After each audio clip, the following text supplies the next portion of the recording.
మా డాకి road cross చేస్తుంటే కాకపోతే డ్రైవర్ వచ్చేసి కొట్టేశారు. వామ్మో రక్తం వస్తుంది. అయ్యో ఆ డక్కీకి చూడండి ఎలా రక్తం వస్తుందో. నేను తీసుకెళ్తా తొందరగా. పదండి తొందరగా, పదండి. గాయాలకి మందు రాద్దాం.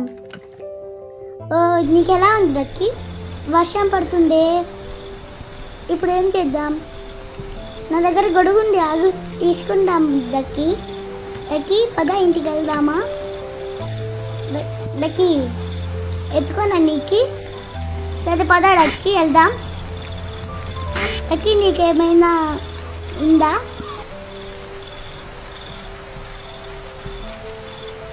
మా ఇల్లు వచ్చేసింది, చాలా వర్షం కురుస్తుంది. అయ్యో డక్కీ ఇద్దాం, నీకు మంట దగ్గర పెట్టి నీకు తుడుస్తాను. డక్కీ ఆగు, నీకు తినడానికి ఏదైనా తీసుకొస్తాను. డక్కీ ఇదిగో నీ గుడ్లు ఉన్నాయి డక్కీ. వామ్మో నా ఈగలు ఎత్తుకొని వెళ్ళిపోయింది. డక్కీ కాపాడు, డక్కీ కాపాడు. వస్తున్నాను పిల్లి మామ, వస్తున్నాను, నీకోసం వస్తున్నాను పిల్లి మామ. వామ్మో నా ప్రాణాలు కార్చావు డక్కీ. సరే